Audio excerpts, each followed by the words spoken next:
Si je vous disais que j'étais capable de déterminer si vous souffrez de problèmes mentaux en moins d'une minute, vous me croirez?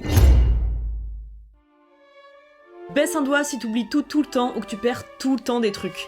Baisse 5 signes de TDAH. Dans de ces vidéos traînent sur la toile. Le hashtag ADHD cumule à lui seul des millions de vidéos. ADHD ou en français TDAH, l'anxiété, la dépression et bien d'autres troubles sont de plus en plus mis en avant grâce aux réseaux sociaux. Avoir une maladie mentale est sans doute devenue une norme. C'est vrai quand on y pense, combien de fois on vous a traité de gros tarés, de schizo, de malades mentaux ou encore de dépressifs. Avec tous les tests faciles d'accès qui nous développent de grandes stupeurs que nous souffrons d'un trouble de la personnalité très rare qui nous empêche de nous épanouir dans nos vies sociales, professionnelles et particulièrement amoureuses, ça peut être possible.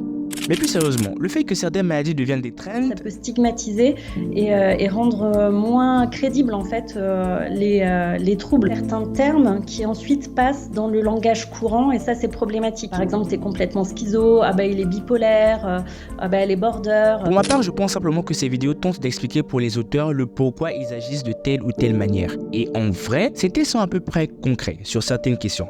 On prend cet exemple du trouble de l'attention. Quand on fait la liste un peu des symptômes, tout le monde peut s'y retrouver. C'est-à-dire que tout le monde peut avoir des petits oublis, des inattentions. Tout le monde peut être un peu impulsif parfois, etc. Tout le monde peut se dire « Ah bah oui, mais moi j'ai ça ». Mais en fait, non, parce que c'est vraiment une question de répercussion dans la vie, de fréquence et d'intensité. Le problème, c'est que non seulement ces soi-disant malades prennent la place des réels malades, mais que finalement tout le monde peut se reconnaître avec ses traits de personnalité. S'il faut simplement se contenter de ce qu'on trouve sur le net, eh bien je souffre de dépression et de TDAH. Ce qui est totalement faux. Enfin, je crois.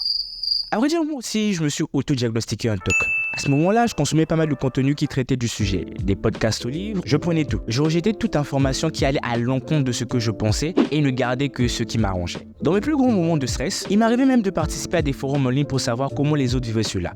Parce qu'en vrai, il n'y avait que comme réel secours. Comment expliquer à mon entourage que quand je vois mon crush, j'ai des scénarios v'là la tête et les mots ensemble pour l'éternité, ou encore que je n'arrive pas à laisser couler de simples agissements de personnes que j'aime, ou pire encore de ma possessivité maladive. J'étais endoctriné par toutes les informations qui me passaient sous la main. Et comme beaucoup de personnes dans cette situation, je n'avais pas les ressources pour consulter un professionnel. C'était à se demander pourquoi la Gen Z souffre autant. C'est vrai que quand on écoute nos aînés parler, c'est comme s'ils étaient tous des super guerriers prêts à endurer tout ce que la vie avait à leur imposer. Le monde a subi beaucoup de dingueries. La Grande Dépression, la Seconde Guerre mondiale, les années tumultueuses 60 et 70, et pourtant le taux de dépression n'a jamais été aussi haut que maintenant. 280 millions. C'est le nombre de dépressifs à l'échelle mondiale selon l'OMS. Et pendant la période du corona, ce chiffre était certes inconnu, mais sûrement bien plus imposant. Alors à qui la faute? Internet, les réseaux sociaux, mais et pourquoi pas nos parents eux-mêmes? Combien de fois ceux-ci nous ont demandé de ne pas répondre ou d'aborder des inconnus dans la rue? Ils ont créé en nous un tel esprit de suspicion et cet esprit s'est propagé sur chacun d'entre nous, ce qui a créé une certaine incapacité à facilement s'ouvrir aux autres. Alors qu'à leur époque, la communication était plutôt pas mal. Aujourd'hui, un enfant et un adolescent est presque incapable de regarder dans les yeux un adulte, parce que simplement 90% de leur communication est via message ou très rarement appel. Et puis, je pense que nos parents, ils ont quand même un peu menti sur leur mental d'acier. Parce que des études menées par la National Institute for Mental Health aux États-Unis ont démontré que les troubles tels que la dépression, la bipolarité ou la schizophrénie ont aussi des origines génétiques. Et donc que les parents peuvent transmettre ces troubles à leurs enfants. Apparemment, le stress de toutes les grandes périodes horribles de l'histoire se manifeste sur notre génération. Mais nous n'allons pas taper sur les doigts de quiconque. Et en plus, je ne suis pas un expert. Alors quoi de mieux que de laisser parler les experts sur ce sujet?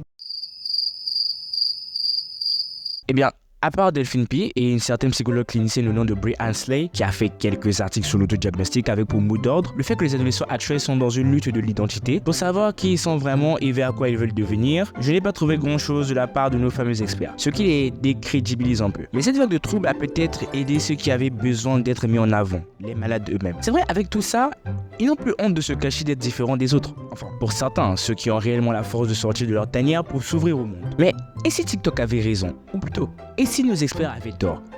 Nous savons tous que rien n'est fiable à 100% à part 2 plus 2 égale 5. Plutôt 2 plus 2 égale à 4.